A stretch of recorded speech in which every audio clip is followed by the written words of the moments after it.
പിന്നീട് ഞങ്ങൾ പോയത് ഇവിടുത്തെ സൺസെറ്റ് ബീച്ചിലേക്കായിരുന്നു. ഞങ്ങളുടെ യാത്ര പകൽ സമയത്തായതിനാൽ സൺസെറ്റ് കണ്ടില്ലെങ്കിലും അതിമനോഹരമായ ഒരു ബീച്ച് കാണാൻ സാധിച്ചു. പണ്ട് സുനാമി വന്നപ്പോൾ മാലദ്വീപിലും അതിൻ്റെ അലയൊലികൾ ഉണ്ടായിരുന്നു. ദാലറ്റോളിലെ റിംബുദു എന്ന ഐലൻഡിൽ നിന്നും നിരവധി ആളുകൾ നാടുവിട്ട് വന്നു ചേർന്നത് തുളുസ്ദുവിലേക്കാണ്. സൺസെറ്റ് ബീച്ചിൽ നിന്നും ഞങ്ങൾ പോയത് ഇവിടുത്തെ കൊക്കക്കോള ഫാക്ടറിയിലേക്കാണ്. ഇവിടെ ഉൽപ്പാദിപ്പിക്കുന്ന പാനീയങ്ങളൊക്കെ മാലദ്വീപിൽ മാത്രമാണ് വിതരണം ചെയ്യുന്നത്. മറ്റു രാജ്യങ്ങളിലേക്ക് കയറ്റി അയക്കുന്നില്ല. 100-ലധികം ആളുകൾ ഇവിടെ ജോലി ചെയ്യുന്നുണ്ട്. കൂടുതലും ഇന്ത്യയിൽ നിന്നും ബംഗ്ലാദേശിൽ നിന്നുമുള്ളവരാണ്.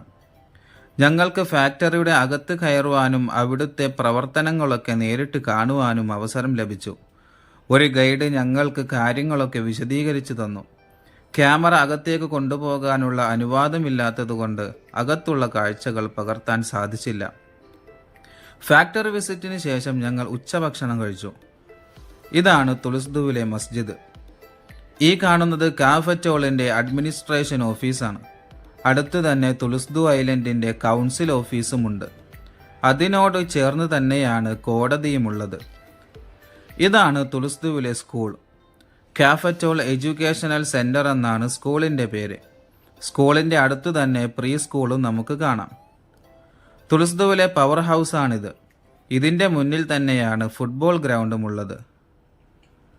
തുളുസ്ദു ഹെൽത്ത് സെൻ്ററാണ് നിങ്ങൾ ഈ കാണുന്നത്. തൊട്ടടുത്ത് തന്നെ ഇവിടുത്തെ ആശുപത്രിയുടെ നിർമ്മാണം നടക്കുന്നുണ്ട്. മാലദ്വീപിലെ ആൾതാമസമുള്ള ഐലൻഡുകളിൽ ഹെൽത്ത് സെൻ്റർ, കോടതി, സ്കൂൾ, മസ്ജിദ്, ഫുട്ബോൾ ഗ്രൗണ്ട്, പവർ ഹൗസ് എന്നിവയെല്ലാം കാണാം. ശേഷം ഞങ്ങൾ ഐലൻഡിലൂടെ ബഗ്ഗിയിൽ സഞ്ചരിച്ചു. ഈ കാണുന്ന കടൽ പാലത്തിലൂടെ നടന്നത് വളരെ നല്ല ഒരു അനുഭവമായിരുന്നു. ഏകദേശം 100 മീറ്ററുള്ള ഈ പാലത്തിൽ അത്യാവശ്യം നല്ല കാറ്റുണ്ടായിരുന്നു. തെളിഞ്ഞ വെള്ളമായതിനാൽ നീന്തിത്തുടിക്കുന്ന പല നിറത്തിലുള്ള ചെറിയ മീനുകളെ കാണാം. ഇവിടെ ആളുകൾ പതിവായി ചൂണ്ടയിടാൻ വരാറുണ്ട്. ഞങ്ങൾക്ക് ഐലൻഡിലേക്ക് പോകാനുള്ള ഫെറി വരാൻ സമയമായതിനാൽ ഇവിടെ നിന്നും ഞങ്ങൾ ബോട്ട് ജെട്ടിയിലേക്ക് നീങ്ങി. അങ്ങനെ ഞങ്ങൾ ഫെറിയിൽ കയറി തിരിച്ച് ദിഫുഷിയിലേക്ക് യാത്രയായി.